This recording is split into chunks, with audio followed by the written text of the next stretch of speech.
අයිබෝන්. අද රයිගම රාජධානිය සමගින් අපි එකතු වෙලා තියෙන්නේ. රයිගම රාජධානිය ඉතාම වැදගත් ස්ථානයක්. මේ වැදගත් ස්ථානයේ නම වරකගොඩ ගණේඋඩ විහාරය. ඒ ගණේඋඩ විහාරය කියන්නේ රයිගම රාජධානියේ නටබුන් විශාල වශයෙන් පැතිරලා තියෙන ස්ථානයක්. මේ ස්ථානයේ ගොඩනැගිලි දෙකක නටබුන් අපිට දක්නට ලැබෙනවා.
සමහර විට වරකගොඩ පන්සල තිබිච්ච ස්ථානයේ කිසියම් බලකොටුවක් තිබි මේ ස්ථානයේ මාලිගාවක් හෝ එවැනි දෙයක් කටයුත්තක් තිබුණාද කියලා අපිට හිතා ගන්න පුළුවන්.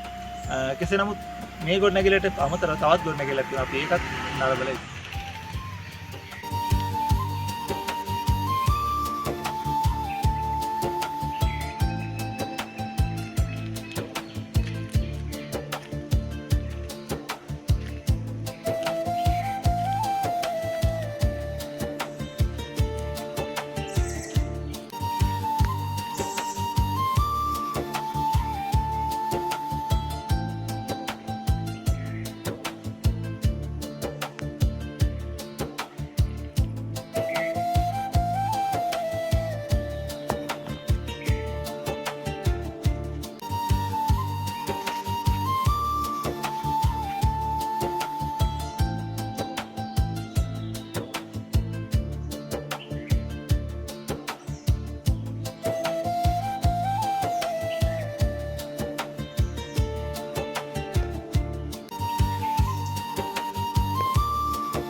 අපි ආවේ වරකගොඩ ගණේවුඩ විහාරයේ තියෙන මේ පොකුණ බල.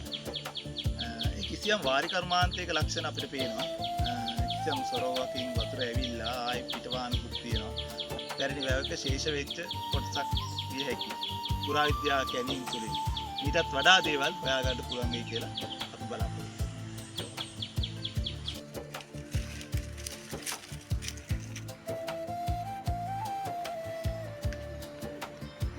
මේ දේවාලේ මහසොන් යක්ෂයාව ගැට ගහලා තියෙනවා කියලා ගොඩක් අය කතාවක් යනවා. අපි ඔයට වැඩි යන්නේ භයානකයි කියලා.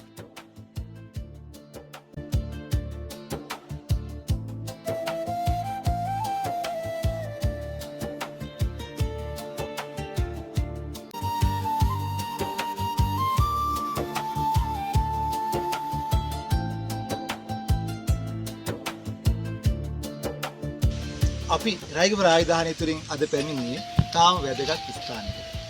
මේ අපිට දිස්වන්නේ මේ ගල් කණු සමග මේ ස්ථානය අතීතයේ දළදා වහන්සේ වැඩ සිටියායයි සැලකෙන ස්ථානය. එතමගේ මතයේ තියෙනවා මේක මේ රජමාලිගාවක් කියලා කියනවා. මොකද මේකේ අපිට හම්බෙන්නේ නැහැ සඳකඩ පහනක්. මින් එහා තියෙන තවත් ගොඩනැගිල්ලක්. ඒ ගොඩනැගිල්ල සමහර සැලකනවා දළදා වහන්සේ තැන්පත් කරපු ස්ථානය කියලා. සමහර අය මානාභරණ කුමාරයාගේ මාලිගාව කියලා සැලකනවා. කොහොම වුණත් මේ ස්ථානය තාම වැදගත් ඓතිහාසික ස්ථානයක්. රයිගම් බණ්ඩාරතුමාගේ කාලෙත් මේ ස්ථානය ඉතා වැදගත් වුණයි කියලා කතාවක් තියෙනවා. ඒ වගේම කුමාර අලකේෂ්ඨ සහ වීර අලකේෂ්ඨ අතර යුද්ධෙදී මේ ස්ථානය කිසියම් බලකොටුවක් විදිහට හෝ වැදගත්කමක් තිබුණයි කියලා කියවෙනවා.